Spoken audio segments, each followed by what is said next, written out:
إن الحمد لله نحمده ونستعينه ونستغفره ونؤمن به ونتوكل عليه ونعوذ بالله من شرور أنفسنا ومن سيئات أعمالنا من يهده الله فلا مضل له ومن يضلل فلا هادي له وأشهد أن لا إله إلا الله وحده لا شريك له وأشهد أن محمدًا عبده ورسوله أرسله بالحق بشيرًا ونذيرًا وداعيًا إلى الله بإذنه وسراجًا منيرًا আল্লাহ তবারক ওয়া তাআলার বিশেষ দয়ায়, তার বিশেষ করুণায়, তার বিশেষ রহমতের উপর, তার ইহসানের উপরে ভর করে আমরা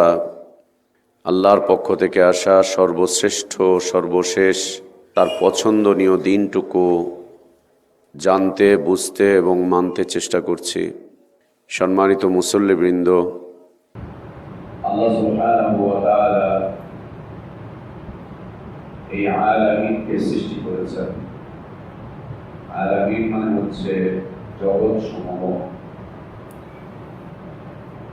এই জগৎ সমূহকে আল্লাহ তাবারক ওয়া তাআলা এককভাবে সৃষ্টি করেছেন। সৃষ্টি করতে গিয়ে তিনি কারো সহায়তা, কারো সাহায্য তিনি নেননি। কারো সাহায্য সহযোগিতা ছাড়াই তিনি এককভাবে আলামিনকে সৃষ্টি করেছেন এবং এই সৃষ্টিতে তিনি চমৎকার নিপুণতার ছাপ রেখেছেন। এর সাথে সাথে এই সৃষ্টিকে আল্লাহ তাবারক ওয়া তাআলা চমৎকার সৌন্দর্য এবং বৈচিত্র্য দান করেছেন। ওই চমৎকার সৌন্দর্য এবং বৈচিত্র্য আল্লাহ তাবারক ওয়া তাআলা দান করেছেন। যে নিপুণতা, যে সৌন্দর্য, যে বৈচিত্র্য আল্লাহ ছাড়া আর কেউ দিতে পারে না এবং পৃথিবীর সকল মাখলুকাত আল্লাহ দেওয়া এই নিপুণতায়, আল্লাহ দেওয়া এই বৈচিত্র্যে, আল্লাহ দেওয়া এই সৌন্দর্যে সকলেই ব্যর্থ, সকলেই এক্ষেত্রে অত্যন্ত দুর্বল। আল্লাহ তাবারক ওয়া তাআলা যা সৃষ্টি করেছেন তা তিনি ছাড়া কেউ সৃষ্টি করতে পারে না, পারবেও না। এটি হচ্ছে আল্লাহ তাবারক ওয়া তাআলার সৃষ্টির সবচেয়ে বড় বৈচিত্র্য। যা তিনি সৃষ্টি করেছেন তা আর কেউ করে দেখাতে পারবে না। মাখলুকের মাঝে এই শক্তি, এই সামর্থ্য, মাখলুকের এই জ্ঞান, এই বিষয়বস্তু মাখলুকের নেই যে তারা আল্লাহর মতো আর কিছু সৃষ্টি করতে পারে। আল্লাহ বলছেন, হাল মিন খালিকিন গায়রুল্লাহ, হাল মিন খালিকিন গায়রুল্লাহ, আল্লাহ ছাড়া আর কোনো খালিক আছে কি? ইয়ারযুকুকুম মিনাস সামাই ওয়াল আরদ, যে তোমাদেরকে আসমান থেকে এবং জমিন থেকে রিজিক প্রদান করবে। আল্লাহ বলছেন, আল্লাহুল্লাযী খালাকাকুম সুম্মা রাযাকাকুম সুম্মা ইউমীতুকুম সুম্মা ইহয়ীকুম হাল মিন শুরাকাইকুম মান ইয়াফআলু মিন যালিকুম মিন শাই' সুবহানাহু ওয়া তাআলা আম্মা ইউশরিকুন। তিনি বলছেন, তিনি আল্লাহ যিনি তোমাদেরকে সৃষ্টি করেছেন, অথবা তোমাদেরকে অনবরত রিজিক দিয়েই যাচ্ছেন, অথবা তিনি তোমাদেরকে মৃত্যু দিবেন, অথবা তিনি তোমাদেরকে আবার নতুন করে একটা জীবন দান করবেন। কেউ কি আছে এই সমস্ত কর্মে আল্লাহর সাথে অংশগ্রহণকারী? অথবা আল্লাহ বলছেন, কোথায় ঘুরে ফিরে কার কাছে যাচ্ছ? কোথায় যাচ্ছ, কার কাছে যাচ্ছ? ঘুরে ফিরে তোমার অবস্থাটা কোথায়? সম্মানিত মুসলিমবৃন্দ, আল্লাহ সুবহানাহু ওয়া তাআলা এই বিশাল পৃথিবীর একক স্রষ্টা, অত্যন্ত নিপুণতা, বৈচিত্র্য এবং সৌন্দর্য দিয়ে সৃষ্টি করেছেন। যে সৌন্দর্যের প্রতি মোহিত হয়ে মানুষ নিজের রবকেই ভুলে গিয়েছেন, নিজের সৃষ্টিকর্তাকেই ভুলে গিয়েছেন। দ্বিতীয়ত, যে সৌন্দর্যের প্রতি মোহিত হয়ে বিমোহিত হয়ে মানুষ ভুলে গিয়েছে যে তাকে মৃত্যুবরণ করতে হবে, সেই পৃথিবী ছেড়ে চলে যাবে। এর সাথে সাথে মানুষ আরো একটি বিষয় চরমভাবে ভুলে গিয়েছে, যে এই পৃথিবীকে আল্লাহ তাবারক ওয়া তাআলা একদিন ধ্বংস করে দিবেন, ধ্বংসস্তূপে পরিণত হবে এই পৃথিবী। কুল কায়নাত ধ্বংসস্তূপে পরিণত হবে। শুধু পৃথিবী নয়, আসমান সমূহেরও তাকদীর এটি যে আসমানকেও আল্লাহ ধ্বংস করে দিবেন, সেটিও ধ্বংস হয়ে যাবে, সেটিও ধ্বংস হয়ে যাবে। পৃথিবীর সৌন্দর্যে মুগ্ধ হয়ে বিমোহিত হয়ে মানুষ তার রবকে ভুলে গিয়েছে, মানুষ তার মাবুদকে, ইলাহকে ভুলে গিয়েছে এবং পৃথিবীর সৌন্দর্যের প্রতি মুগ্ধ হয়ে পৃথিবীর সৃষ্টিকর্তাকে মানুষ ভুলে গিয়েছে। এর সাথে সাথে একথাও ভুলে গিয়েছে যে এই পৃথিবী ছেড়ে আমাদেরকে চলে যেতে হবে। আমরা এখানে থাকবো না, থাকার জন্য আমরা আসিনি, আমাদেরকে এখানে স্থায়ী জীবন দেওয়া হয়নি, আমাদের পূর্ববর্তী কাউকে স্থায়ী জীবন দেওয়া হয়নি, আমরাও এর ব্যতিক্রম হব না। আমাদেরকে এখান থেকে চলে যেতে হবে, বাধ্যতামূলক আমাদেরকে এখান থেকে বের করে দেওয়া হবে। আমরা যেতে না চাইলেও আমাদেরকে বের করে দেওয়া হবে। এর সাথে সাথে আরো ভুলে গিয়েছে যে পৃথিবীর প্রতি আমরা আকৃষ্ট হয়ে নিজেদের রবকে ভুলেছি, নিজেদের মাবুদকে ভুলেছি, নিজেদের ইলাহকে ভুলেছি, নিজেদের চরম সত্য এবং বাস্তব মৃত্যুকে ভুলেছি। তার সাথে সাথে একথাও ভুলেছি যে এই পুরো পৃথিবী, এই বৈচিত্র্যময় পৃথিবী, এই নিপুণ পৃথিবী, একেও আল্লাহ তাবারক ওয়া তাআলা একটা সময় ধ্বংস করে দিবেন, মৃত্যু দিয়ে দিবেন, শেষ করে দিবেন। সম্মানিত উপস্থিতি, পৃথিবী খুব ধীরে ধীরে মৃত্যুর দিকে এগিয়ে চলছে। পৃথিবী খুব ধীরে ধীরে ধ্বংসের দিকে এগিয়ে চলছে। খুব ধীরে ধীরে পৃথিবী ধ্বংসের দিকে এগিয়ে চলছে। খুব ধীরে ধীরে পৃথিবী মৃত্যুর দিকে এগিয়ে চলছে। একটা সময় এমন আসবে যখন পৃথিবী ধ্বংস হতে থাকবে, ওরা যারা পৃথিবীর সৌন্দর্যে বিমোহিত হয়ে আল্লাহকে ভুলে গিয়েছিল, নিজেদের মৃত্যুকে ভুলে গিয়েছিল, ওরা পৃথিবীর ধ্বংস দেখে হতবিহ্বল হয়ে পড়বে, আশ্চর্যান্বিত হয়ে পড়বে এবং বলতে থাকবে, কি হলো এই আসমানের, কি হলো এই জমিনের, এই পরিবর্তন কেন হচ্ছে, এই ধ্বংস কেন হচ্ছে? হতবাক হয়ে যাবে, হতবাক হয়ে যাবে। এবং আল্লাহ সুবহানাহু ওয়া তাআলা পৃথিবীর সৃষ্টির কথা বলেছেন, আসমান এবং জমিনের সৃষ্টি। এই সৃষ্টির কথা বলেছেন যে আল্লাহ তাবারক ওয়া তাআলা একে সৃষ্টি করতে গিয়ে 6 দিন সময় নিয়েছেন। ইন্না রাব্বাকুম আল্লাহুল্লাযী খালাকাস সামাওয়াতি ওয়াল আরদা ফি সিত্তাতি আইয়াম। এই আসমান এবং জমিনকে সৃষ্টি করতে গিয়ে আল্লাহ তাবারক ওয়া তাআলা কান হিসাবে 6 দিন সময় নিয়েছেন। 6 দিন সময় নিয়েছেন। 6 দিনে সৃষ্টি করেছেন আসমান এবং জমিনকে। কিন্তু এই পৃথিবীকে ধ্বংস করবেন আল্লাহ তাবারক ওয়া তাআলা এক মুহূর্তের মধ্যে। একটি মাত্র ফুৎকার, এই ফুৎকারের সাথে সাথে গোটা পৃথিবী ধ্বংস হয়ে যাবে।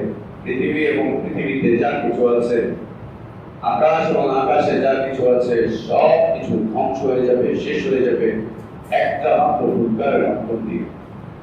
একটি মাত্র ফুৎকারের মাধ্যম দিয়ে। সৃষ্টি করতে সময় নিয়েছেন আল্লাহ তাবারক ওয়া তাআলা লম্বা সময়, 6 দিন, আর ধ্বংস করবেন এক মুহূর্তের মধ্যে। এক মুহূর্তের মধ্যে। এবং আল্লাহ তাবারক ওয়া তাআলা বলেন কালামাহিল বাসারি আও হুয়া আকরাব। আপনি চোখের পাতাটা ফেলছেন, চোখের পাতাটা ফেলে আবার উঠাতে যে সময় লাগছে, চোখের পাতা ফেলে উঠাতে যে সময় লাগছে, এতটুকু সময় লাগবে, অথবা এর চাইতেও কম সময় লাগবে পুরো পৃথিবী ধ্বংস হয়ে যেতে। পুরো পৃথিবী ধ্বংস হয়ে যেতে। চোখের পাপড়ি ফেলতে যতটুকু সময় লাগে ততটুকু, অথবা তার চাইতেও কম। এত অল্প সময়ের মধ্যেই পৃথিবী ধ্বংস হয়ে যাবে। যখন ধ্বংস হওয়া শুরু করবে পৃথিবী, তখন আর কেউ এর ধ্বংস রোধ করতে পারবে না। এবং পৃথিবী যখন ধ্বংস হবে, তখন পৃথিবীতে যে মানুষগুলো থাকবে, নবী সাল্লাল্লাহু আলাইহি ওয়াসাল্লাম বলেন, এরা হচ্ছে সেই সময় সর্বনিকৃষ্ট মানুষ। সবচেয়ে নিকৃষ্ট মানুষ তখন থাকবে যখন কিয়ামত হবে, এবং কিয়ামত সংঘটিত হবে নিকৃষ্ট মানুষগুলোর উপরে। নিকৃষ্ট মানুষগুলোর উপরে। আল্লাহ রাসূল সাল্লাল্লাহু আলাইহি ওয়াসাল্লাম বলেন, আমি এবং কিয়ামত অর্থাৎ পৃথিবীর ধ্বংস দুটি একসাথে এভাবে প্রেরিত হয়েছে, এভাবে ইশারা করে দেখিয়েছেন যে এভাবে করে একসাথে প্রেরিত হয়েছে আমি এবং কিয়ামত। আল্লাহ নবী সাল্লাল্লাহু আলাইহি ওয়াসাল্লাম মাঝে মাঝে এরকম ইশারা করে বিভিন্ন বিষয় বুঝিয়েছেন। তার মধ্যে এই যে একটি, যে আমি এবং কিয়ামত দুটি একসাথে এভাবে প্রেরিত হয়েছে, একদম লাগোয়া, একেবারে লাগালাগি অবস্থায়। মুহাদ্দিসিন বলছেন কিয়ামত আসার যে আলামতগুলো শুরু হয়েছে, তার মধ্যে প্রথম আলামত হচ্ছে নবী সাল্লাল্লাহু আলাইহি ওয়াসাল্লামের মৃত্যু। তার মৃত্যু কিয়ামত আসার প্রথম আলামত এটি। আল্লাহ নবী সাল্লাল্লাহু আলাইহি ওয়াসাল্লামের মৃত্যু হয়ে যাওয়া। কারণ তিনি বলছেন আমি আর কিয়ামত দুটি একসাথে এভাবে এসেছে, এভাবে এসেছে।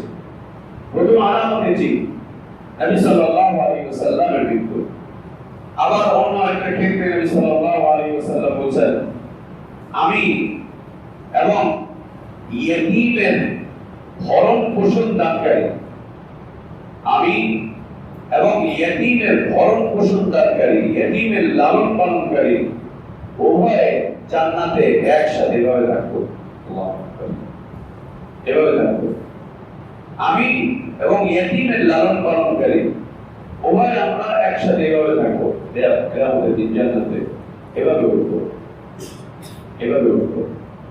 আল্লাহ নবী সাল্লাল্লাহু আলাইহি ওয়াসাল্লামের সাথে কিয়ামতের দিন থাকতে পারাটা, জান্নাতে তার সাথে একসাথে থাকতে পারাটা সাহাবায়ে কেরাম রাদিয়াল্লাহু আনহুম আজমাইনদের কাছে কিয়ামতের দিনের সবচাইতে বড় সৌভাগ্যের বিষয় ছিল এটি।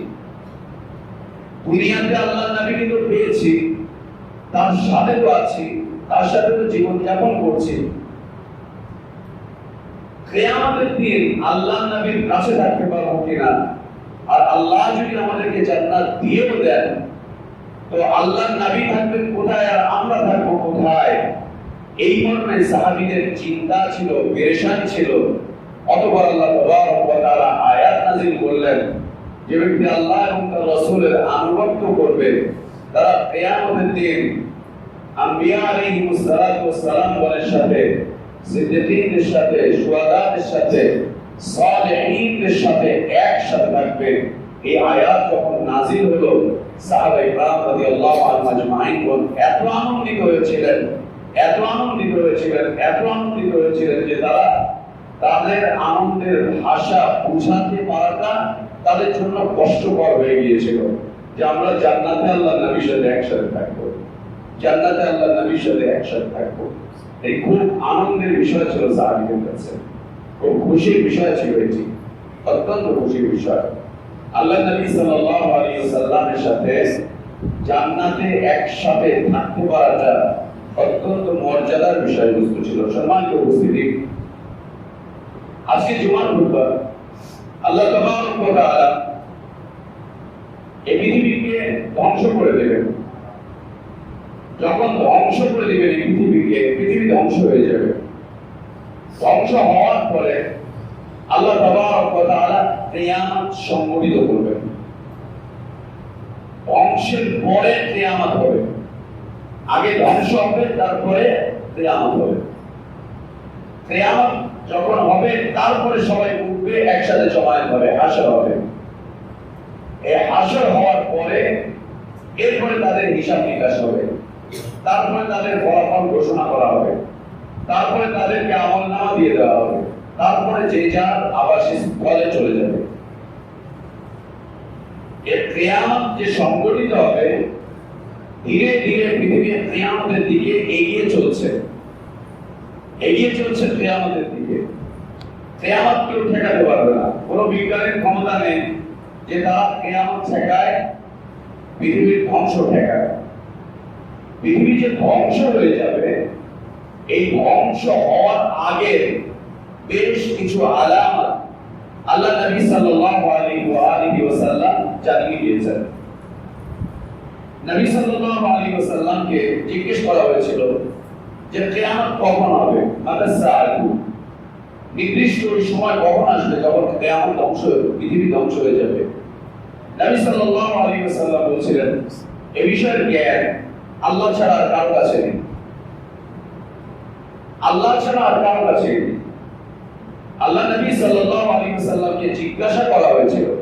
কোরআনুল কারীমে কয়েকটি জায়গাতে আল্লাহ তাবারক ওয়া তাআলা সে কথা বলেছেন, ইয়াসআলুকান নাসু আনিস সাআ, তোমাকে এই পৃথিবীর ধ্বংসের সময় সম্পর্কে মানুষ জিজ্ঞেস করে, তুমি বলে দাও, কুল ইন্নামা ইলমুহা ইনদাল্লাহ, এই পৃথিবীর ধ্বংসের নির্দিষ্ট সময় এটি শুধুমাত্র আল্লাহর কাছে আছে, আল্লাহ ছাড়া আর কেউ জানে না, আল্লাহ ছাড়া আর কেউ জানে না।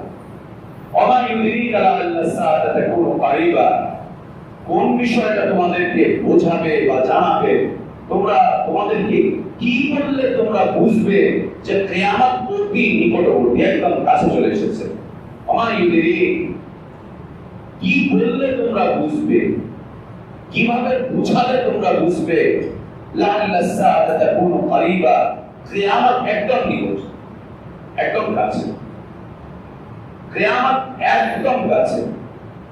কত কাছে? যেটা নবী সাল্লাল্লাহু আলাইহি ওয়াসাল্লাম বলেছেন, আমি এবং কিয়ামত একসাথে মিলিত হয়েছি, আমিও দুনিয়াতে চলে এসেছি আর কিয়ামতও আমার সাথে সাথে একসাথে চলে এসেছে। এরপরেও প্রায় 1450 বছর পার হয়ে গিয়েছে, পৃথিবী এখনো পর্যন্ত টিকে আছে। তবে কোরআন এবং সুন্নাহর ভাষ্য এটাই যে কিয়ামত, পৃথিবী ধীরে ধীরে ধ্বংসের দিকে চলে যাচ্ছে, কিয়ামতের দিকে এগিয়ে যাচ্ছে পৃথিবী। তো পৃথিবী কখন ধ্বংস হয়ে যাবে, কখন কিয়ামত সংঘটিত হবে, এ মর্মে কোরআন এবং সুন্নাতে দুই ধরনের নিদর্শন পাওয়া যায়। একটি হচ্ছে বড় বড় নিদর্শন, আরেকটি হচ্ছে ছোট ছোট নিদর্শন। একটি হচ্ছে বড় বড় নিদর্শন, আরেকটি হচ্ছে ছোট ছোট কিছু নিদর্শন। আগে ছোট ছোট নিদর্শন গুলো আসবে, তারপরে বড় বড় নিদর্শন গুলো আসতে থাকবে একের পর এক। বড় নিদর্শন যখন আসা শুরু করবে, তখন আর বেশি একটা সময় পাবে না পৃথিবী, তার পরপরই ধ্বংস হয়ে যাবে, এক এক করে আসতে থাকবে, ধ্বংস হয়ে যাবে। ছোট ছোট নিদর্শন গুলো আসা শুরু করেছে কবে থেকে? ছোট ছোট নিদর্শন গুলো কখন থেকে প্রকাশিত হয়েছে? একটি বর্ণনা পাওয়া যায় যে ছোট ছোট নিদর্শনগুলো পৃথিবীতে আসা শুরু করেছে, প্রকাশিত হওয়া শুরু হয়েছে ওমর ইবনে খাত্তাব রাদিয়াল্লাহু আনহু এর শাহাদাতের মাধ্যম দিয়ে।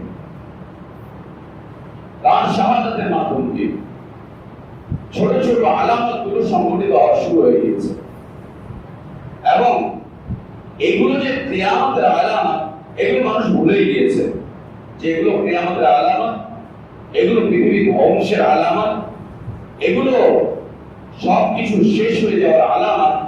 মানুষ ভুলে গিয়েছে যে এই আলামতগুলো প্রকাশ পেয়েছে, তার অর্থ হচ্ছে কিয়ামত চলে আসছে। এই প্রথম যে আলামত প্রকাশ হওয়া শুরু হয়েছে, যা এখনো প্রকাশ্য রয়েছে, প্রকাশ হতেই থাকছে এখন পর্যন্ত। প্রথম যে আলামত এই উম্মতের উপর প্রকাশিত হয়েছে, সেই আলামতের নাম হচ্ছে ফিতনা। সেই আলামতের নাম হচ্ছে ফিতনা। ফিতনা একটি আরবি, বাংলা, উর্দু, ফার্সি একটি শব্দ ফিতনা, এবং ইদানিং কালে ইংরেজিতেও এর ব্যবহার হচ্ছে ফিতনা। ফিতনা শব্দটা শুনলেই আমরা মনে করি যে কোনো একটা গ্যাঞ্জাম, কোনো একটা ফাসাদ, কোনো একটা ঝগড়া, কোনো একটা বিবাদ, এগুলো কিছু হচ্ছে ফিতনা। আল্লাহ সুবহানাহু ওয়া তাআলা বলেন, ওয়াত্তাকু ফিতনাতাল লা তুসিবান্নাল্লাযীনা যালামু মিনকুম খাসসা। তোমরা ফিতনা থেকে বেঁচে থাকো, ফিতনাকে ভয় করো, ফিতনা থেকে নিজেকে বাঁচাও। তোমরা মনে করতে যেও না যে তোমাদের মধ্যে কোন একটা পাপিষ্ঠ শ্রেণী শুধুমাত্র ফিতনার মধ্যে পড়ে যাবে, তোমাদের মধ্যে কোন একটা গুনাহগার শ্রেণী শুধুমাত্র ফিতনায় পড়বে, অথবা তোমাদের মধ্যে বিশেষ কোন শ্রেণী ফিতনায় পড়বে। এটা তোমরা মনে করতে যেও না। বিশেষ কোন শ্রেণী ফিতনার মধ্যে পড়বে, আর আমরা সবাই বেঁচে যাব। আমরা আল্লাহর জিকির করব, আমরা ইবাদত বন্দেগী করব, আমরা জ্ঞান চর্চা করব, আমরা দাওয়াত ও তাবলীগ করব, আমরা কিছু ভালো কাজ করব, বাস আমরা ফিতনা থেকে বেঁচে যাব। আর ফিতনা নির্দিষ্ট কোন একটা গোষ্ঠীকে, বিশেষ কোন একটা গোষ্ঠীকে ফিতনা গ্রাস করবে, আল্লাহ বলেন এটা মনে করতে চাও না, এটা মনে করতে চাও না। আল্লাহ সুবহানাহু ওয়া তাআলা ফিতনা সম্পর্কে আরো বলেন, আল ফিতনাতু আশাদ্দু মিনাল কাতলি। ফিতনা এমন একটা বিষয়বস্তু যা যুদ্ধ বিগ্রহের চাইতেও কঠিন, যা যুদ্ধ বিগ্রহের চাইতেও কঠিন, খুনাখুনির চাইতেও কঠিন, মারামারির চাইতেও কঠিন, রক্তারক্তির চাইতেও কঠিন, দাঙ্গা হাঙ্গামার চাইতেও কঠিন এক বিষয়বস্তু হচ্ছে ফিতনা। কঠিন এক বিষয়বস্তু হচ্ছে ফিতনা। এবং নবী সাল্লাল্লাহু আলাইহি ওয়াসাল্লাম বলেন, তোমরা ফিতনা থেকে বাঁচো, ফিতনা থেকে বাঁচো, ফিতনা থেকে বাঁচো। কোরআন ও সুন্নাতে অনেক ধরনের ফিতনার বর্ণনা রয়েছে, অনেক ধরনের ফিতনার বর্ণনা রয়েছে। ফিতনা অত্যন্ত ভয়াবহ এক বিষয়বস্তু, যে বিষয়ে আমরা দুটি আয়াত পাঠ করলাম। এটি হচ্ছে ফিতনার ভয়াবহতা যুদ্ধ বিগ্রহের চাইতেও কঠিন, রক্তারক্তি, খুনাখুনি, দাঙ্গা হাঙ্গামার চাইতেও বেশি কঠিন। দ্বিতীয়ত হচ্ছে আল্লাহ বলছেন, তোমরা কেউ ফিতনা থেকে বাঁচতে পারবে না। ফিতনা আসবে, ফিতনা তোমাদেরকে গ্রাস করবে, তোমাদের চতুর্দিকে ফিতনা ছড়িয়ে থাকবে। তোমরা মনে করতে চেও না একটা শ্রেণী ফিতনার মধ্যে পড়বে আর তোমরা ফিতনা থেকে বেঁচে যাবে, না, বিলকুল না। বরং এমন একটা সময় আসবে মুসলিম সমাজকে চতুর্দিক থেকে সর্বব্যাপী ফিতনা গ্রাস করবে। ডানে বামে, সামনে পিছনে, উপরে নিচে, সর্বদিক থেকে তারা ফিতনার মধ্যে পতিত হবে। আল্লাহ রাসূল সাল্লাল্লাহু আলাইহি ওয়াসাল্লাম বলেন, একটা সময় আসবে যখন তোমরা ফিতনার দিকে শুধুমাত্র দৃষ্টি পড়ার সাথে সাথে তোমরাও ফিতনার মধ্যে পড়ে যাবে। ফিতনার দিকে তাকানোর সাথে সাথে তোমরাও ফিতনার মধ্যে পড়ে যাবে।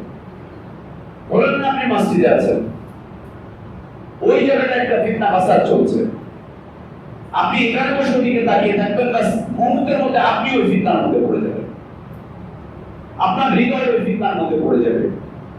আপনার হৃদয় ওই ফিতনার মধ্যে ঝুঁকার জন্য, ওই ফিতনায় যাওয়ার জন্য, ওই ফিতনাটাকে লালন করার জন্য, ওই ফিতনার মধ্যে ঝুঁকে পড়ার জন্য আপনার হৃদয়ের মধ্যে একটা কম্পন তৈরি হয়ে যাবে। খুব ভয়ঙ্কর কথা এটি যে ফিতনার দিকে তাকালে দৃষ্টিপাত করার সাথে সাথে তোমরাও ফিতনার মধ্যে পড়ে যাবা, তোমরাও ফিতনার মধ্যে পড়ে যাবা। দেখেন এখন পৃথিবীর চতুর্দিকে তাকিয়ে, পশ্চিমা সভ্যতার দিকে তাকিয়ে মুসলিমরা এখন পশ্চিমা সভ্যতার ফিতনার মধ্যে ঢুকে গিয়েছে। কেউ তাদেরকে রোধ করতে পারছে না। মুসলিম মা বাবা ভাই বোন আলেম ওলামা কেউ তাদেরকে এই ফিতনা থেকে বিরত রাখতে পারছে না। পশ্চিমা সভ্যতা থেকে, সংস্কৃতির অঙ্গনের ফিতনা থেকে দেখেন কে আজ বেঁচে আছে বলতে পারবো আমরা? মসজিদের ইমাম না থাকি, মোতাল্লি না সাধারণ মুসলিম কে বেঁচে আছে? বুড়োরা? বিলকুল না। জোয়ানরা? না। নারীরা? না। সংস্কৃতির অঙ্গনের ফিতনা থেকে কে বাঁচতে পেরেছে? কে? আমাদের পকেটের মধ্যে একটা দামি যন্ত্র আমরা প্রতিনিয়ত বহন করে বেড়াচ্ছি, যেটাকে বহন করে বেড়াচ্ছি আমাদের জ্ঞান আমাদেরকে কথা শিখিয়ে দিয়েছে আমাদের জীবনে এখন সবচাইতে গুরুত্বপূর্ণ দামি প্রয়োজনীয় বস্তু হচ্ছে এই যন্ত্রটা। এই যন্ত্রটা এখন খুলে মোবাইল করেন, দেখেন ফিতনা কিভাবে আসে। আর ওটার দিকে তাকাতে থাকে আর ফিতনার মধ্যে পড়তে থাকে, তাকাতে থাকে আর ফিতনার মধ্যে পড়তে থাকে। দেখা যাচ্ছে পুরো বেটারা পর্যন্ত ওই ফিতনা হাতে নিয়ে নাচতেছে, নাচছে, বাঁচতে পারবে না। তাকাবে আর ফিতনার মধ্যে পড়ে যাবে, দেখবে আর ফিতনার মধ্যে পড়ে যাবে। রাস্তায় মিছিল মিটিং হরতাল অবরোধ দেখছে, সাথে সাথে অন্তর বলছে ওদিকে চলে যাও, চলে যাচ্ছে। ও জানেও না যে আমার মিছিল মিটিং হরতাল অবরোধ আন্দোলন সংগ্রামের মাধ্যম দিয়ে কুফরি প্রতিষ্ঠিত হবে, দিনহীনতা প্রতিষ্ঠা হবে, দিন ধ্বংসকারীরা শক্তিশালী হবে আমার রক্তের মাধ্যম দিয়ে, আমার স্লোগানের মাধ্যম দিয়ে, আমার অবস্থানের মাধ্যম দিয়ে। কিছু না, ফিতনার মধ্যে জড়িয়ে যাচ্ছে অধিকারের না। শিক্ষাঙ্গনের দিকে তাকিয়ে দেখেন, অমুসলিমরা কুফফাররা একটা শিক্ষার সিলেবাস দিয়েছে, মুসলিম জনসাধারণ সেই শিক্ষা সিলেবাসের দিকে তাকিয়ে দেখছে এ তো দুনিয়াতে স্থায়ী জীবনের এক রূপরেখা, দুনিয়াতে আনন্দময় জীবনের এক রূপরেখা, সুখী সমৃদ্ধির এক রূপরেখা। এই শিক্ষা, এই সিলেবাস, এটা ছাড়া আমাদের সন্তানদের জীবনের গতি থাকবে না, চলতে পারবে না, আগাতে পারবে না। এটা ছাড়া পৃথিবীতে অচল এক জীবন যাপন করবে। এটার মধ্যে যদি না যাই তো আমরা পিছিয়ে পড়বো, আমরা শেষ হয়ে যাবো, আমরা ধ্বংস হয়ে যাবো। ওই সিলেবাসের দিকে তাকাচ্ছে আর চলে যাচ্ছে। আমাদের সব মেধা, আমাদের সব শ্রম, আমাদের সব ঈমান, আমাদের সব তাহজিব তামাদ্দুন, আমাদের সব কিছু নীতি আদর্শ, সব কিছু এক সিলেবাসের মাধ্যম দিয়ে কুফফাররা কিনে নিয়ে চলে যাচ্ছে, বরবাদ করে দিচ্ছে আমাদের সবাইকে, শেষ করে দিচ্ছে আমাদের সবাইকে। ফিতনার দিকে তাকাবে আর ফিতনার মধ্যে পড়ে যাবে। নারীর ফিতনার দিকে তাকিয়ে নারীর ফিতনার মধ্যে পড়ে না এমন মানুষের সংখ্যা খুব কম। মালের ফিতনার দিকে তাকিয়ে ওই ফিতনার মধ্যে ডুবে যায় না এমন মানুষের সংখ্যা খুব কম। সামাজিক ফিতনার দিকে তাকিয়ে ওই ফিতনার মধ্যে ডুবে না এমন মানুষের সংখ্যা খুব কম। দুনিয়ার ফিতনার দিকে তাকিয়ে দুনিয়ার ফিতনার মধ্যে ডুবে যায় না এমন সব মানুষের সংখ্যা পৃথিবীতে নেই বললেই চলে, নেই বললেই চলে। এগুলো কি? এগুলো আল্লাহ নবী সাল্লাল্লাহু আলাইহি ওয়াসাল্লামের ওই বাণীর পরিপ্রকাশ, নবী সাল্লাল্লাহু আলাইহি ওয়াসাল্লামের এই বাণীর সত্যায়ন, এই বাণীর সংগঠন।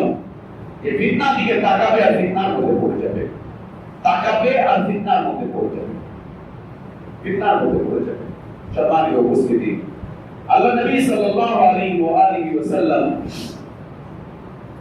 তার একটি ঘটনা উসামা ইবনে যায়েদ রাদিয়াল্লাহু আনহু তিনি বর্ণনা করেছেন। নবী সাল্লাল্লাহু আলাইহি ওয়াসাল্লাম তার সাহাবীদেরকে নিয়ে একদিন মদিনার টিলাগুলোর মধ্যে হতে একটা উঁচু টিলার মধ্যে আরোহণ করলেন। আল্লাহ নবী সাল্লাল্লাহু আলাইহি ওয়াসাল্লাম একটা উঁচু টিলা, এই টিলার উপরে তিনি আরোহণ করলেন সাহাবীদেরকে নিয়ে। আরোহণ করে তিনি মদিনার বাড়ি ঘরগুলোর দিকে তাকিয়ে থেকে জিজ্ঞেস করলেন, আমি যা দেখছি তোমরা কি তা দেখতে পাচ্ছ? আমি যা দেখছি তোমরা কি তা দেখতে পাচ্ছ? সাহাবীরা বলছেন যে না ইয়া রাসূলুল্লাহ, আমরা কিছুই দেখতে পাচ্ছি না।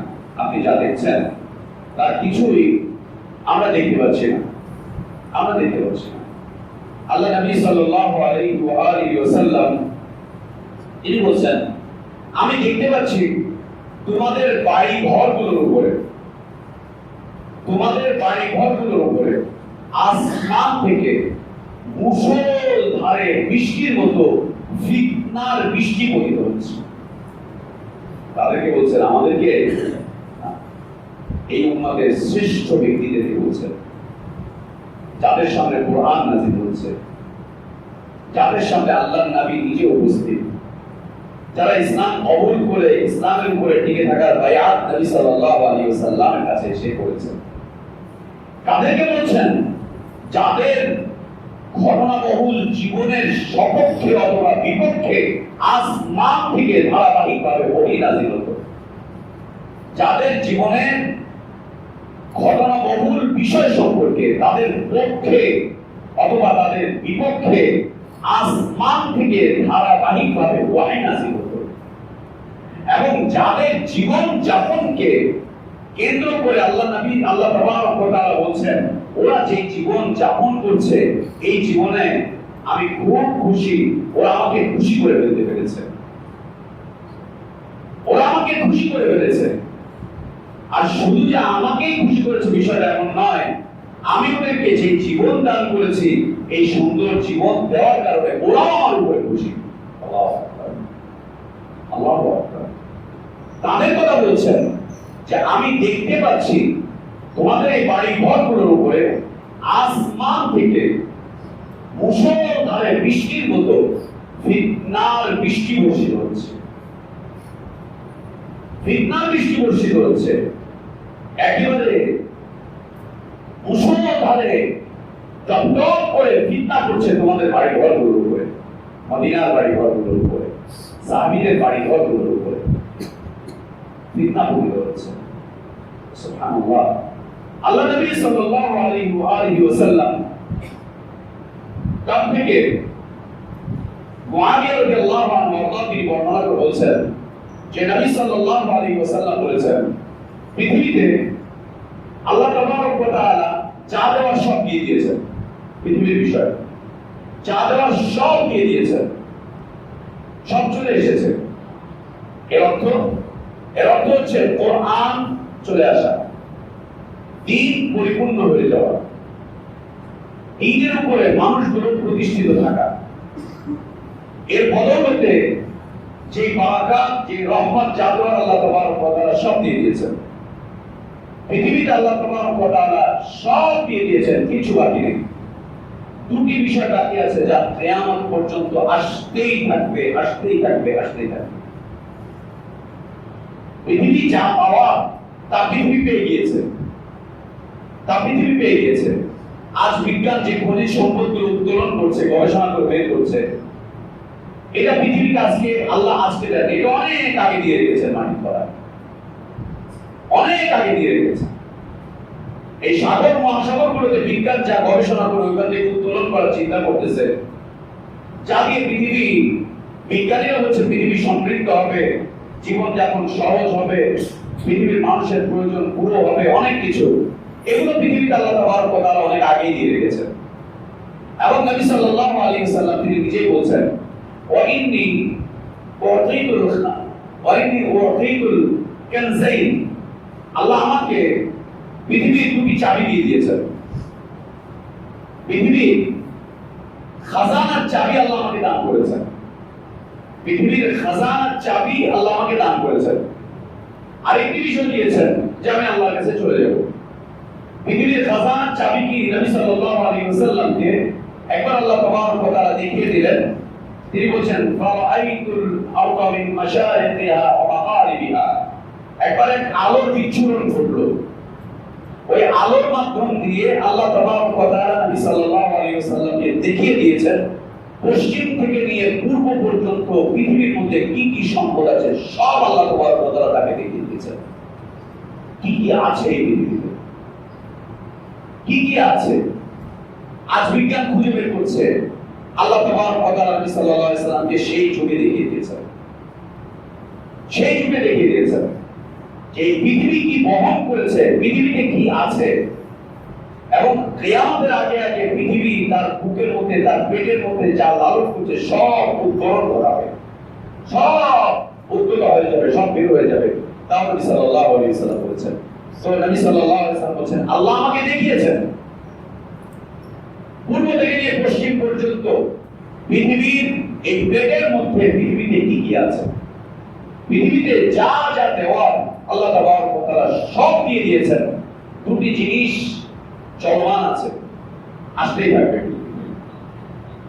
আসতেই থাকবে। আর বাকি কি সব পুরো হয়ে গেছে। এই দুটির মধ্যে একটি হচ্ছে ফিতনা, এর মধ্যে একটি হচ্ছে ফিতনা, যা নতুন নতুন সব রূপ নিয়ে আসতে থাকবে আমাদের সামনে, যা নতুন নতুন সব রূপ নিয়ে আসতে থাকবে আমাদের সামনে, একের পর এক নতুন নতুন রূপ নেবে। এটা আশা কেউ বন্ধ করতে পারবে না। একেবারে ঠিক যখন পৃথিবী ধ্বংস হয়ে যাবে তখন ফিতনাও বন্ধ হয়ে যাবে, তার আগ পর্যন্ত ফিতনা চলতে থাকবে।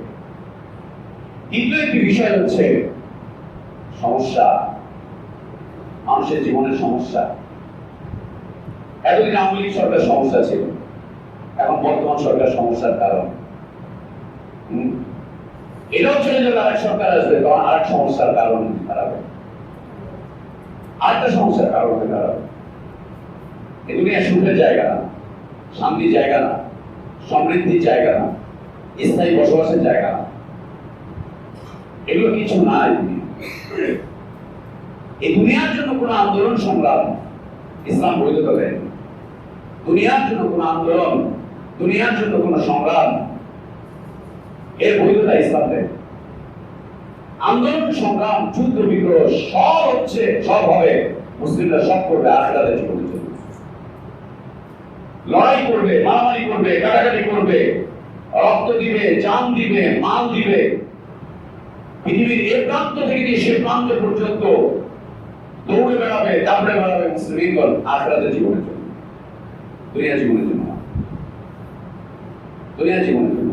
দেখেন আল্লাহ নবী সাল্লাল্লাহু আলাইহি ওয়াসাল্লামের জীবনীতে তিনি তার জীবনে 27টা যুদ্ধে অংশগ্রহণ করেছেন, একটা যুদ্ধ তিনি দুনিয়ার জন্য করেছেন। দেখান 23টা বছর দাওয়াতি কাজ করেছেন, 23টা বছরের একটা দিন দুনিয়ার জন্য তিনি করেছেন। দেখা একদিন দুনিয়ার জন্য করেছেন। 23টা বছর সংগ্রাম করেছেন, সংস্কার করেছেন, দ্বীনের তাবলীগ করেছেন, তার একটা দিন ছিল দুনিয়ার জন্য। দেখা দেখা পাবে 27টা যুদ্ধে নিজে সরাসরি অংশগ্রহণ করেছেন। কিসের হাসিনা বিরোধী যুদ্ধ, স্বাধীনতার যুদ্ধ, কিসের? আল্লাহ নবী সাল্লাল্লাহু আলাইহি ওয়াসাল্লামের যে যুদ্ধ ছিল, বদরের যুদ্ধ আর এই যুদ্ধ, কিসের 71 বান ওড়াতে? কি সব বলছে? আমি 51 দেখিনি, 52 দেখিনি, 71 দেখিনি, 24 দেখেছি। ওরা দিন বদর পড়ে দেখো যুদ্ধ কাকে বলে, বদর পড়ে দেখো যুদ্ধ কাকে বলে, অহুদ পড়ে দেখো যুদ্ধ কাকে বলে। কি স্বাধীন হয়েছ? কি স্বাধীন হয়েছ? কোথাকার স্বাধীনতা? কোন রাষ্ট্র স্বাধীন করেছে? তোমার দিন স্বাধীন, তোমার ইসলাম স্বাধীন, তোমার আখলাক স্বাধীন, তোমার দাওয়াত স্বাধীন, তোমার চরিত্র স্বাধীন, তোমার দিন স্বাধীন। কোনটা স্বাধীন? কিসের স্বাধীনতা? কি পোস্ট করো ফেসবুকে বসে বসে? কি লেখো ফেসবুকে? কোনটাতে লাইক করো? কি দাও? তোমার দিন স্বাধীন না তোমার ঈমান স্বাধীন, না তোমার ইসলাম স্বাধীন, না তোমার দাওয়াত স্বাধীন, না তোমার ইসলামী আন্দোলন স্বাধীন? কোনটা স্বাধীন? তোমার মসজিদ স্বাধীন, তোমার মাদ্রাসা স্বাধীন? বিলকুল না, অপেক্ষা করে। মসজিদ মাদ্রাসা পরাধীন হচ্ছে, পরাধীন হচ্ছে, অপেক্ষা করে। সমস্যা করতে হবে না, ফিতনা আসতে থাকবে নতুন নতুন রূপ নিয়ে, এবং সমস্যাও আসতে থাকবে নতুন নতুন রূপ নিয়ে। এই দুটি বস্তু বাকি আছে, কিয়ামত পর্যন্ত আসতেই থাকবে, একের পর এক আসতে থাকবে, নতুন নতুন রূপ নিয়ে আসতে থাকবে, নতুন নতুন বিষয়বস্তু নিয়ে আসতে থাকবে, নতুন নতুন বিষয়বস্তু এবং রূপ নিয়ে আসতে থাকবে, যা থেকে এই উম্মত নিষ্কৃতি লাভ করতে হবে না, নিষ্কৃতি পাবে না, একদম পাবে না। জুবাইর ইবনে আদি রাদিয়াল্লাহু আনহু তিনি বর্ণনা করছেন যে আল্লাহ রাসূল সাল্লাল্লাহু আলাইহি ওয়াসাল্লাম বলেছেন, একটা সময় আসবে যখন কতদিন ভালো যাবে, সামনের দিন খারাপ যাবে। এই উম্মতের উপরে একটা সময় এমন আসতে থাকবে যে যার পিছনের দিন কতদিন থাকবে ভালো, সামনের দিন থাকবে খুব খারাপ, খুব খারাপ। জুবাইর ইবনে আদি রাদিয়াল্লাহু আনহু তিনি বলেছেন যে আমরা আনাস ইবনে মালিক রাদিয়াল্লাহু আনহুর কাছে হজের মৌসুমে আসলাম।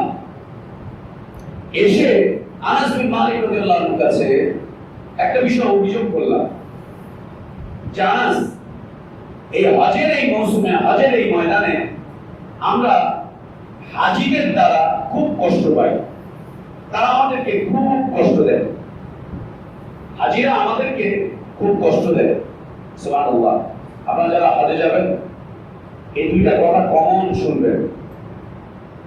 একদিকে হজ যাত্রীরা ওরা যেই ট্রাভেলসের সাথে গিয়েছে, যেই কোম্পানির সাথে গিয়েছে, ওদের ব্যাপারে বলে এই মুআল্লিম আমাদের কষ্ট দিয়ে আমাদের শেষ, ওর মতো ই করে হয় না, ওর মতো এইটা হয় না, সেটা হয় না বলতে থাকে, এত কষ্ট দিচ্ছে হাজিদেরকে।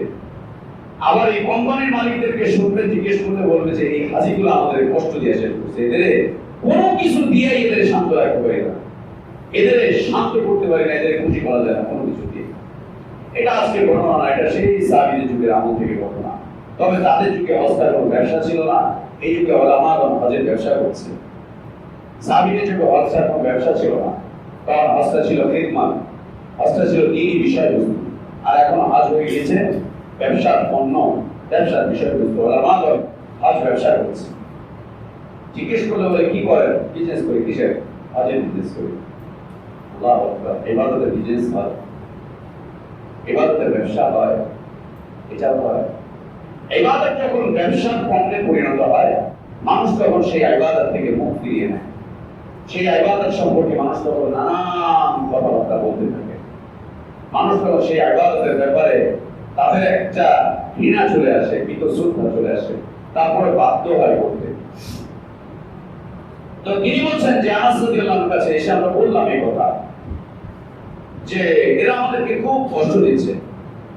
তখন আনাস রাদিয়াল্লাহু আনহু আমাদেরকে বললেন যে দেখো, আল্লাহ নবী সাল্লাল্লাহু আলাইহি ওয়াসাল্লাম এই অবস্থাতে পড়ে ধৈর্য ধারণ করতে বলেছেন। তিনি বললেন যে ধৈর্য ধারণ করো, কারণ নবী সাল্লাল্লাহু আলাইহি ওয়াসাল্লাম বলেছেন একটা সময় আসবে তোমাদের মাঝে, সাহাবীদেরকে বলছেন যে তোমরাই দেখতে পাবে তোমাদের সময়তেই একটা পরিবেশ পরিস্থিতি এমন তৈরি হবে যে তোমাদের গতকালটা আজকে চাইতে খারাপ, আজকে চাইতে ভালো ছিল, গতকালের চাইতে আজকে খারাপ, আজকে চাইতে আগামীকাল খারাপ হবে, আজকে চাইতে আগামীকাল খারাপ হবে। আল্লাহ নবী সাল্লাল্লাহু আলাইহি ওয়াসাল্লাম এই অবস্থায় ধৈর্য ধারণ করতে বলেছেন যে ধৈর্যের সাথে চলে যাবে, এই ধৈর্যের সাথে চলতে চলতেই তোমরা আমার সাথে মিলিত হবে, অর্থাৎ মৃত্যুবরণ করবে, আল্লাহ জান্নাতে যাবে, নবী সাল্লাল্লাহু আলাইহি ওয়াসাল্লামের সাথে তোমাদের সাক্ষাৎ হবে। যে অবস্থাতে তোমরা মৃত্যুবরণ করবে, তোমরা এই অবস্থাতে আমার কাছে চলে আসবে। সম্মানিত উপস্থিতি, ফিতনা যা কিয়ামতের আলামতগুলোর মধ্যে হতে একটি আলামত, যা সাহাবীদের যুগে শুরু হয়েছিল, যা পৃথিবীতে এসেছিল ওমর ইবনে খাত্তাব রাদিয়াল্লাহু আনহু তার মৃত্যুর মাধ্যম দিয়ে। আল্লাহ নবী সাল্লাল্লাহু আলাইহি ওয়াসাল্লাম ওমর ইবনে খাত্তাব রাদিয়াল্লাহু আনহু সম্পর্কে বলেছিলেন, এই উম্মাত আর ফিতনা, এই দুইয়ের মাঝে ওমর রাদিয়াল্লাহু আনহু হচ্ছেন বিশাল এক দেয়াল, বিশাল এক দরজা ছিলেন, বিশাল এক দেয়াল, বিশাল এক দরজা। এই উম্মাত, অন্যদিকে হচ্ছে ফিতনা। এই দুইয়ের মাঝে ওমর ইবনে খাত্তাব রাদিয়াল্লাহু আনহু হচ্ছেন একটা দেয়াল বা দরজা, একটা দেয়াল বা দরজা। ওমর রাদিয়াল্লাহু আনহু কে হযরত ইবনে ইয়ামান রাদিয়াল্লাহু আনহু জিজ্ঞেস করছেন যে এই উম্মাতকে ফিতনার মধ্যে পড়বে? বলছে হ্যাঁ, ফিতনার মধ্যে পড়বে।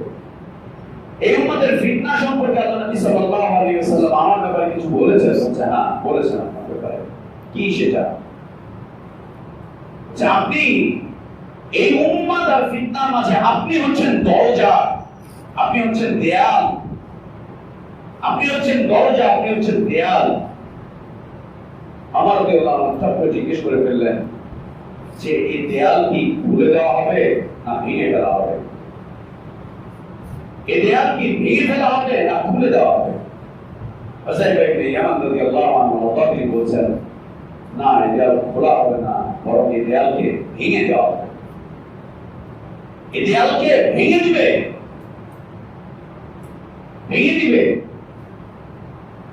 তখন আমাদের বলে ফেললেন তাহলে তো এই দেয়াল আর কোনদিন বন্ধ হবে না। হ্যাঁ, আল্লাহ নবী এমনটাই বলেছেন যে এই দেয়াল কোনদিন বন্ধ হবে না, ভেঙে যাবে, এটাকে আর কেউ কোনদিন মেরামত করতে পারবে না, আর কখনোই মেরামত করতে পারবে না। দরজা খুললে বন্ধ করা যায়, খুললে বন্ধ করা যায়, ভেঙে ফেললে সুবহানাল্লাহ তিনি বলেই ফেললেন তাহলে তো এটা কোনদিন মেরামত হবে না, কোনদিন বন্ধ হবে না। সেটা এটা কখনোই বন্ধ হবে না, কোনদিন বন্ধ হবে না। সম্মানিত মুসলিমবৃন্দ, আল্লাহ নবী সাল্লাল্লাহু আলাইহি ওয়াসাল্লাম বলেছেন ফিতনা যখন এই উম্মতকে চতুর্দিক থেকে ঘিরে ফেলবে তখন জীবিত ব্যক্তি মৃত ব্যক্তির কবরের পাশ দিয়ে যাবে, মৃত ব্যক্তির কবরের পাশ দিয়ে যাবে। আপনারা রাস্তা দিয়ে হাঁটবেন, চলবেন, যাওয়ার সময় দেখবেন কবর রাস্তার পাশে।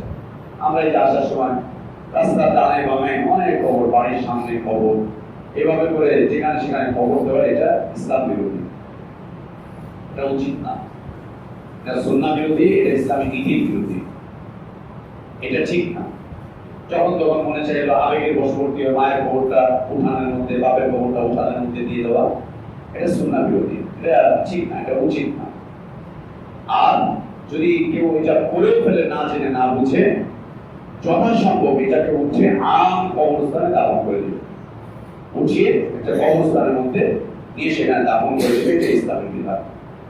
তো কবরস্থানের পাশ দিয়ে যাবে জীবিত কোনো ব্যক্তি, তখন এই কবরের সাহিত্য এই মৃত ব্যক্তির কবরের দিকে তাকিয়ে হিংসা করবে। হিংসা বুঝি আমরা, হাসাদ, হিংসা।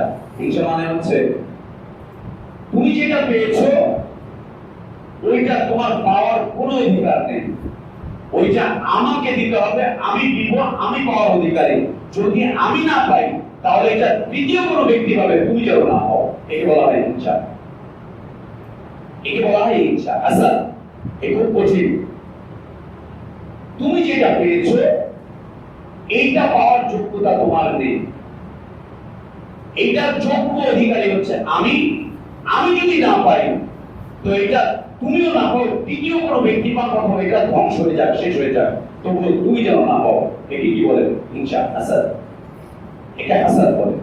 মক্কার মুশরিকরা নবী সাল্লাল্লাহু আলাইহি ওয়াসাল্লামের নবুয়ত প্রাপ্তি দেখে, রিসালাত প্রাপ্তি দেখে তারা হিংসায় জ্বলে পড়ে উঠছিল, এবং তাদের এই হিংসা, হাসাদের বহিঃপ্রকাশ তারা তাদের ভাষায় করলো। আল্লাহ কি এই জনপদের আর কোনো ভদ্র, এই জনপদের আর কোনো শিক্ষিত, এই জনপদের আর কোনো নেতা বলছে, এই জনপদের আর কোনো প্রভাবশালী ব্যক্তিকে আল্লাহ পাননি যে তার কাছে আল্লাহ কোরআন নাযিল করবেন? আল্লাহ কেন এরকম একটা ব্যক্তির কাছে নাযিল করবেন? এবং তারা বলেও ফেলল আল্লাহ যদি তোমাকে ছাড়া আমাদের কারো উপরে অথবা আমরা ছাড়া অন্য কারো উপরে নাযিল করতেন তাহলে আমরা এই কোরআন মেনে নিতাম, কিন্তু তোমার উপরে নাযিল হয়েছে এটা আমরা মানতে পারছি না। একে বলা হয় হিংসা। এই হিংসা ফিতনার সময় মানুষরা মৃত ব্যক্তিকে নিয়ে করবে, কবরের পাশ দিয়ে যাবে, যেতে গিয়ে ওই কবরওয়ালার সাথে হিংসা করবে, হিংসা করে বলবে আফসোস যদি ওই কবরে তুমি না হয় আমি হতাম তাহলে কতই না ভালো হতো, কতই না ভালো হতো।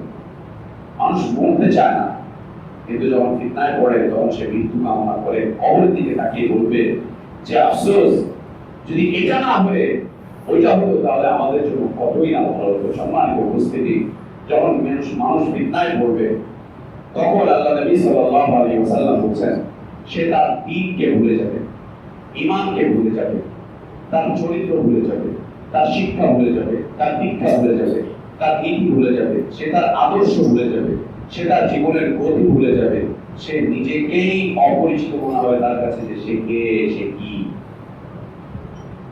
ফিতনা যখন পড়বে তখন মানুষ তার দ্বীন ভুলবে, ঈমান ভুলবে, ইসলাম ভুলবে, তার চরিত্র ভুলবে, সে তার নীতি ভুলবে, সে তার আদর্শ ভুলবে, সে তার জীবনের গতি ভুলবে, সে তার নিজের পরিচয় ভুলে যাবে যে সে কি, সে কে, এটা ভুলে যাবে। তাকে দেখে মোহাম্মদ ইসলামের দিকে, আমরা জানি না আমরা কে, আমাদের সন্তানরাও জানে না ওরা কারা, এই সমাজের শিক্ষিত মানুষগুলো জানে না এরা কারা। এই সমাজের আমাদের এই পরিবারগুলো, আমাদের এই গোষ্ঠীর সন্তানগুলো, আমাদের এই গোষ্ঠীর লোকগুলো, আমাদের এই দেশের মানুষগুলো, যাদেরকে বলা হয় 95% মানুষ মুসলিম, তারা নিজেরাই নিজেদের পরিচয় জানে না, নিজেরা নিজেদের আখলাক জানে না, নিজেরা নিজেদের চরিত্র জানে না, নিজেরা নিজেদের জীবনের গতি জানে না, নিজেরা নিজেদের জীবনের আদর্শ জানে না, নিজেরা নিজেদের জীবনের কিচ্ছু জানে না, কিচ্ছু জানে না, কিচ্ছু জানে না। ও জানে না ও কে, ও জানে না ও এখন কোথায় আছে, ও জানে না ওকে কে পাঠিয়েছে, ও জানে না ওর জীবনটা শেষ হয়ে যাওয়ার পরে ও কোথায় যাবে, ও সব ভুলে গিয়েছে, সব হারিয়ে ফেলেছে, সব শেষ করে ফেলেছে। কিসের প্রভাবে? ফিতনার প্রভাবে, ফিতনার প্রভাবে, ফিতনার প্রভাবে সব হারিয়ে ফেলেছে। না হলে আমাদের সন্তানরা আজ কমিউনিজমের আন্দোলন করে, আমাদের সন্তানরা আজ গণতন্ত্রের আন্দোলন করে, আমরা আজ সমাজতন্ত্রের আন্দোলন করি, আমরা আজ ইসলামবিহীন মুসলিম হয়ে দুনিয়ায় বেঁচে থাকার চেষ্টা করি। এমন মুসলিম যে মুসলিমের ইসলামের কোনো প্রয়োজন নেই, সেই মুসলিম হয়ে আমরা দুনিয়ায় বেঁচে আছি। এমন মুমিন যে মুমিন তার ঈমান চেনে না, এমন মুমিন যে মুমিন তার ঈমান সম্পর্কে কোনো জ্ঞান নেই, এমন মুমিন যে মুমিন তার ঈমানি জিন্দেগি তার কাছে ওই ডাস্টবিনের ময়লার চাইতে নিকৃষ্ট মনে হয়, এমন মুমিন যে তার ঈমানি জীবন প্রকাশ করতে ভয় পায়, ঈমানি জীবন প্রকাশ করতে লজ্জা বোধ করে, ঈমানি জীবন প্রকাশ করতে সে কুণ্ঠা বোধ করে, ঈমানি জীবন প্রকাশ করতে সে মনে করে যে আমি শেষ হয়ে যাব, আমি বরবাদ হয়ে যাব, আমি শেষ হয়ে যাব, আমি ধ্বংস হয়ে যাব। সে তার ঈমানি জীবন প্রকাশ করতে কুণ্ঠা বোধ করে, ঈমানি জীবন প্রকাশ করতে গিয়ে সে বিভিন্ন ধরনের নানান কিছুর সাহারা নেয়। কিসের প্রভাবে? ফিতনার প্রভাবে, ফিতনার প্রভাবে, ফিতনার প্রভাবে এগুলো ঘটছে। সম্মানিত উপস্থিতি, ফিতনাময় জীবন আমাদেরকে চতুর্দিক থেকে গ্রাস করে ফেলেছে। যেদিকেই তাকাচ্ছি সেদিকেই ফিতনা, যেদিকেই চলছি সেদিকেই ফিতনা, যেদিকে হাঁটছি সেদিকেই ফিতনা, যেখানে গিয়ে বসবাস করছি সেখানেই ফিতনা, যেখানে আত্মীয়তা করছি সেখানেই ফিতনা, যাকে নিয়ে ঘরে যাচ্ছি সেটাই ফিতনা, যাদেরকে নিয়ে মসজিদে আসছি সেটাই ফিতনা। সুবহানাল্লাহ, সুবহানাল্লাহ। এই ফিতনাময় জীবন থেকে সাবধান। ফিতনা কোন একটা জায়গা বাকি রাখবে না, কোন একটা জায়গা বাকি রাখবে না। মনে রাখতে হবে ফিতনার দেয়াল ভেঙে গিয়েছে, মনে রাখতে হবে ফিতনার দরজাকে ভেঙে দেওয়া হয়েছে। সাহাবীদের যুগে ফিতনা এমন ভাবে তাদেরকে গ্রাস করে ফেলেছিল, রক্তের সয়লাব হয়ে গিয়েছিল তাদের জীবনে, রক্তের সয়লাব হয়ে গিয়েছিল। কেউ ঠেকাতে পারেনি, কেউ সেখান থেকে তাদেরকে নিষ্কৃতি দিতে পারেনি। আজ আমরা তো অনেক পরের বিষয়বস্তু। ফিতনা আজ আমাদেরকে কোথাও ছাড়েনি, বাজারে, হাটে ঘাটে, গলিতে গলিতে, এমনকি মসজিদ পর্যন্ত, এমনকি মসজিদ পর্যন্ত, মসজিদ পর্যন্ত। আপনাদের এখানে আজকে আসার মতো কোনো ইচ্ছাও ছিল না, আসার মতো কোনো আগে থেকে কোনো কথাবার্তাও ছিল না। হঠাৎ করে আসার প্রয়োজন বোধ করে আসলাম, আপনাদের এখানকার সংবাদ পেলাম কিছু কিছু ফিতনার দাওয়াত মসজিদে প্রচারিত হচ্ছে। এই মসজিদে, যে মসজিদের ভিত্তি হচ্ছে তাকওয়া, এই মসজিদের ভিত্তি হচ্ছে তাকওয়া, এই মসজিদের ভিত্তি হচ্ছে ঈমান, এই মসজিদের ভিত্তি হচ্ছে বিশুদ্ধ সুন্নাহর দাওয়াত, এই মসজিদের ভিত্তি আখিরাতকে কেন্দ্র করে, এই মসজিদের ভিত্তি অর্থের উৎস শতভাগ হালাল। সব দিক বিবেচনা করে এরকম চমৎকার উৎসের এক মসজিদ খুঁজে পাওয়া দেশে খুব দুষ্কর, হাতে গোনা কয়েকটি মসজিদ। এখানে কোনো ধরনের ফিতনার দাওয়াত গ্রহণযোগ্য নয়, এখানে কোনো ধরনের ফিতনার কর্মকাণ্ড, ফিতনার কোনো বিষয়বস্তু এখানে আসতে দেওয়াটা উচিত নয়। এখানের দরজাটাকে ফিতনার জন্য খোলাটা আমাদের জন্য একদম উচিত নয়। যদি আমরা খুলে দেই তাহলে ফিতনার দরজা আমরা কখনোই বন্ধ করতে পারবো না। আপনারা যারা তোমাদের আসেন অত্যন্ত সোচ্চার, শুধু কোরআন মানা যাবে না, সুন্নাহ মানতে হবে। শুধুমাত্র কোরআন দিয়ে জীবন যাপন করা যাবে না, অবশ্যই সুন্নাহ লাগবে। এবং কোরআন সুন্নাহ মানতে হবে সাহাবাদের মানহাজ অনুযায়ী। সালাফের মানহাজ অনুযায়ী নতুন কোনো তন্ত্র মন্ত্র, নতুন কোনো দাওয়াত, নতুন কোনো পথ পদ্ধতি, নতুন কোনো বিষয়বস্তু এই যে উম্মাহকে ধ্বংস করেছে, যেখান থেকে আল্লাহ আমাদেরকে হেফাজত করেছেন সেখানে আবার আমাদেরকে ফিরিয়ে নেওয়ার জন্য ফিতনাগুলো এসে আমাদের দরজায় বারবার কড়া নাড়ছে, বারবার কড়া নাড়ছে। সেই ফিতনাগুলোর মধ্যে একটি ফিতনার দাওয়াত চলছে আহলে বায়াতের ফিতনার দাওয়াত। মনে রাখতে হবে এটি শিয়া রাফিজি শিয়াদের দাওয়াত, আহলে বায়াতের দাওয়াত। গত কয়েক জুমা এখানে কিছু যুবক ছেলে পেলে এসেছে আহলে বায়াতের দাওয়াত নিয়ে। আহলে বায়াতের দাওয়াতে হচ্ছে সুফিবাদ হয়ে শিয়া রাফিজিদের দাওয়াত। এর থেকে অত্যন্ত সাবধান। আহলে বায়াত আমাদের মাথার উপরে, আমাদের চোখের মনি। নবী সাল্লাল্লাহু আলাইহি ওয়াসাল্লামের পরিবার পরিজন, তারা আমাদের কলিজার টুকরা। আল্লাহ নবী সাল্লাল্লাহু আলাইহি ওয়াসাল্লামের পরিবারে মাত্র 5 জন, বাকি স্ত্রীরা কে? তারা কোথায়? তারা কি নবীর পরিবারের বাইরে? তাদের নাম কেন নাও না? শুধু আলী রাদিয়াল্লাহু আনহু তিনি একাই কি নবী সাল্লাল্লাহু আলাইহি ওয়াসাল্লামের সাহাবী ছিলেন? খোলাফায়ে রাশিদিনের বাকি 3 জনের বিষয় কি? আশারা মুবাশশারা বিল জান্নাতের বিষয় কি? তাদেরকে উপেক্ষা করে তোমরা কার কথা বলছো? কাকে সম্মান করতে গিয়ে কাকে অসম্মান করছো? কার দাওয়াত দিতে গিয়ে কাকে তার উপরে নির্যাতন চালাচ্ছ? বিলকুল না, একদম না, একেবারেই না। কোন ধরনের ফিতনাকে প্রশ্রয় দেওয়া আমাদের জন্য উচিত নয়। সব ধরনের ফিতনা নিয়ে বসা উচিত, কথা বলা উচিত, তাদের হাতে কোরআন এবং সুন্নাহ তুলে দেওয়া উচিত। মনে রাখবেন, যদি কেউ এসে আপনাকে সুন্নাহর বিষয়ে সন্দেহের মধ্যে ফেলে দেয়, কোন একটা সুন্নাহ নিয়ে, কোন একটা বিশুদ্ধ হাদিস নিয়ে কেউ যদি এসে আপনাকে ফিতনা, আপনাকে সংশয়ের মধ্যে ফেলার চেষ্টা করে, বোঝার চেষ্টা করে, অথবা বলে যে ভাই আপনার কাছে এই হাদিসটা বুঝতে চাই, বলে নেবেন যে এই ফিতনার সূচনা এখান থেকে শুরু হচ্ছে। সুন্নাহ সম্পর্কে কোন ধরনের সন্দেহ, সংশয় সাহাবীরা গ্রহণ করতেন না, সাহাবীরা মানতেন না। সুন্নাহ সম্পর্কে কোন ধরনের সন্দেহ, সংশয় তারা প্রশ্রয় দিতেন না। সুন্নাহ সম্পর্কে যখনই সন্দেহ, সংশয়ের উদ্রেক হবে, তখনই মনে রাখবেন আপনার দ্বীন বরবাদ হয়ে যাচ্ছে, আপনার ঈমান বরবাদ হয়ে যাচ্ছে, আপনার ইসলাম শেষ হয়ে যাচ্ছে। মনে রাখতে হবে, যতক্ষণ আমার আপনার জীবনে সুন্নাহ থাকবে ততক্ষণ আমি আপনি ইসলামের উপরে থাকবো। যতক্ষণ আমার আপনার জীবনে সুন্নাহ থাকবে ততক্ষণ পর্যন্ত আমি আপনি ঈমানের উপরে থাকবো। যতক্ষণ আমার আপনার মাঝে সুন্নাহ থাকবে ততক্ষণ পর্যন্ত আমি আপনি বিশুদ্ধ দ্বীনের উপরে থাকবো। মনে রাখতে হবে, আমি আপনি দুনিয়াতে বেঁচে থাকতে গিয়ে আমার আপনার জীবনে অক্সিজেন যতটা প্রয়োজন, ইসলামের উপরে টিকে থাকতে গিয়ে সুন্নাহ তার চাইতে বেশি প্রয়োজন। সুন্নাহকে আলে ইলমগণ দ্বীনি জীবনের অক্সিজেন বলেছেন, দ্বীনি জীবনের অক্সিজেন বলেছেন সুন্নাহকে। অক্সিজেন ছাড়া যেমন আপনি বাঁচতে পারবেন না, প্রাণী বাঁচতে পারে না অক্সিজেন ছাড়া, ঠিক সুন্নাহ ছাড়া একজন মুসলিম ইসলামের উপরে থাকতে পারে না। সুন্নাহ ছাড়া একজন মুসলিম মুমিন ঈমানের উপরে থাকতে পারবে না। সুন্নাহ ছাড়া আল্লাহর ইবাদত সম্ভব নয়। সুন্নাহ ছাড়া আল্লাহর তাওহীদের উপরে টিকে থাকা সম্ভব নয়। সুন্নাহ ছাড়া আল্লাহর দ্বীনের উপরে টিকে থাকা সম্ভব নয়। এবং সুন্নাহ বিরোধিতা করা, সুন্নাহর বিপক্ষে যাওয়া, সুন্নাহকে নিয়ে মন্তব্য করা, সুন্নাহর বিষয়ে মানুষকে সন্দেহ সংশয়ের মধ্যে ফেলে দেওয়া, এই ফিতনাময় এক দাওয়াত। এই দাওয়াত আমাকে আপনাকে বরবাদ করে দিবে, আমার আপনার দ্বীন জীবন, ইসলামী জীবন, ঈমান জীবনকে বরবাদ করে দিবে। আল্লাহ আমাদের সবাইকে হেফাজত করেন সকল প্রকার ফিতনা থেকে। বারাকাল্লাহু লানা ওয়া লাকুম ফিল কুরআনিল আযীম ওয়া নাফা'না ওয়া ইয়্যাকুম বিমা ফীহি মিনাল আয়াতি ওয়া যিকরিল হাকীম। أقول قولي هذا وأستغفر الله لي ولكم ولسائر المسلمين من كل ذنب فاستغفروه وأتوبوا إليه إنه هو الغفور الرحيم. الحمد لله على إحسانه والشكر له على توفيقه وامتنانه وأشهد أن لا إله إلا الله وحده لا شريك له له الملك وله الحمد يحيي ويميت وهو على كل شيء قدير تعظيما لشأنه. وأشهد أن محمدا عبده ورسوله وصفيه وخليله الداعي إلى رضوانه صلى الله عليه وعلى آله وأصحابه وبارك وسلم تسليما كثيرا إلى يوم الدين. ثم أما بعد. সম্মানিত মুসলিমবৃন্দ, ফিতনা সম্পর্কে আল্লাহ নবী সাল্লাল্লাহু আলাইহি ওয়া আলিহি ওয়াসাল্লাম বলেছেন, যখন এই উম্মতের উপরে ফিতনা আসা শুরু করবে, তখন যে ব্যক্তি বসে থাকবে তার ফিতনাটা হালকা থাকবে দাঁড়িয়ে থাকা ব্যক্তির চাইতে। যে দাঁড়িয়ে থাকবে তার ফিতনা হালকা থাকবে চলমান ব্যক্তির চাইতে।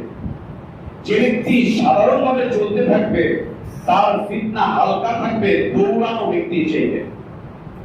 যে দৌড়ে দৌড়ে চলবে তার চাইতে বেশি থাকবে। আল্লাহ নবী সাল্লাল্লাহু আলাইহি ওয়াসাল্লাম বলেন, এই অবস্থা যখন তোমাদের মাঝে চলে আসবে তখন তোমরা যেখানেই আশ্রয় পাবে সেখানেই গিয়ে আশ্রয় গ্রহণ করবে, সেখানেই গিয়ে আশ্রয় গ্রহণ করবে।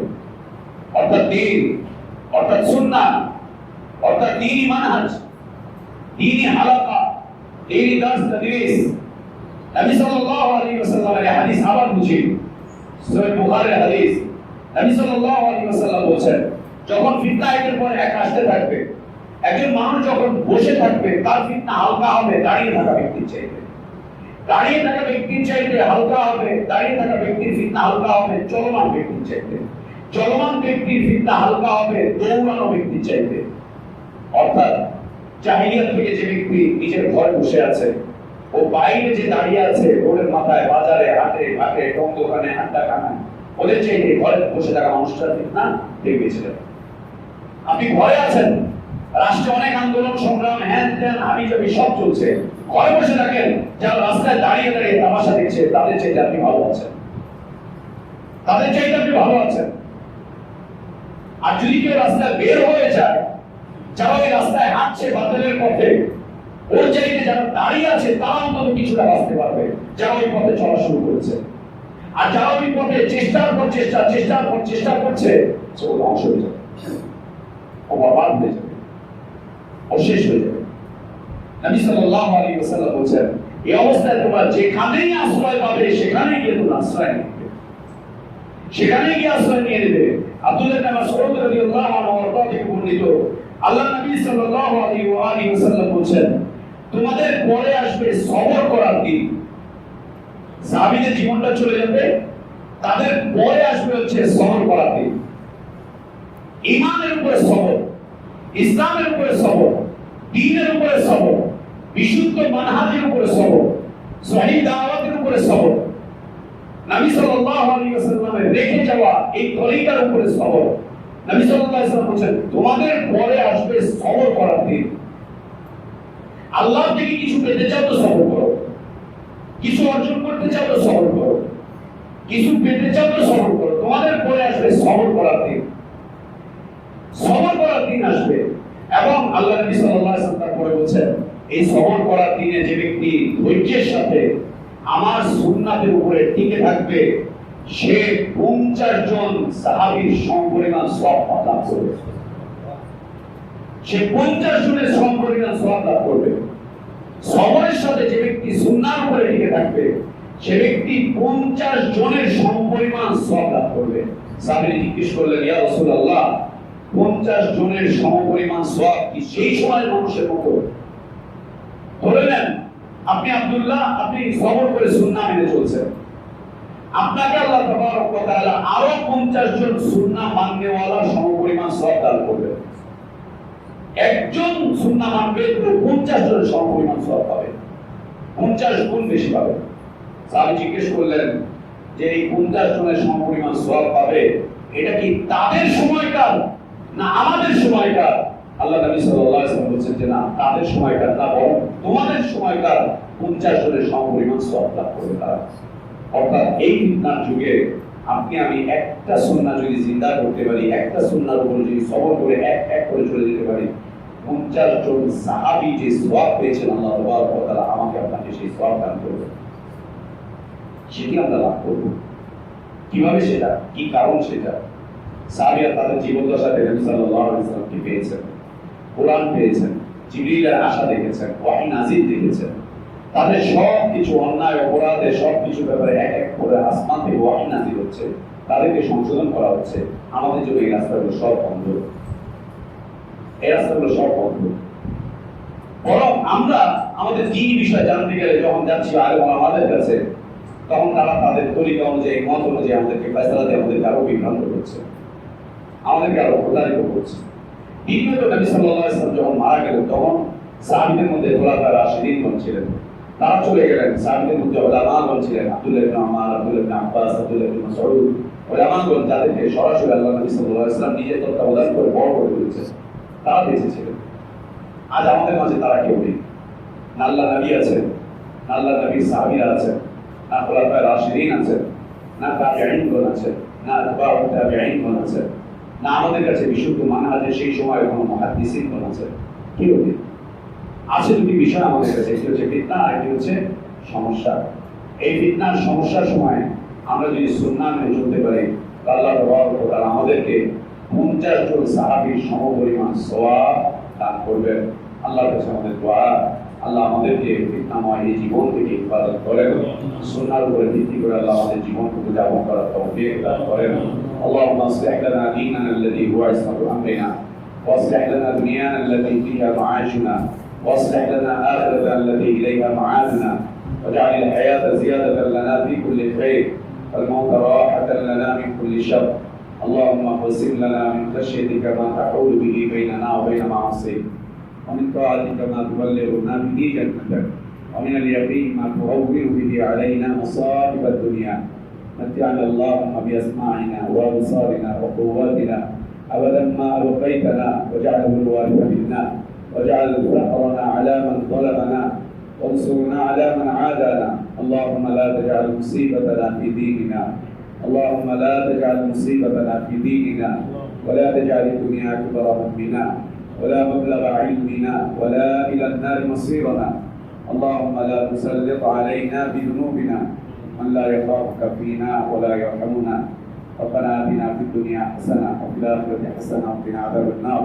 عباد الله رحمكم الله، إن الله يأمر بالعدل والإحسان وإيتاء ذي القربى وينهى عن الفحشاء والمنكر والبغي يعظكم لعلكم تذكرون. فاذكروا الله العظيم الجليل يذكركم واشكروه على نعمه يزدكم ولذكر الله أكبر. الله يعلم ما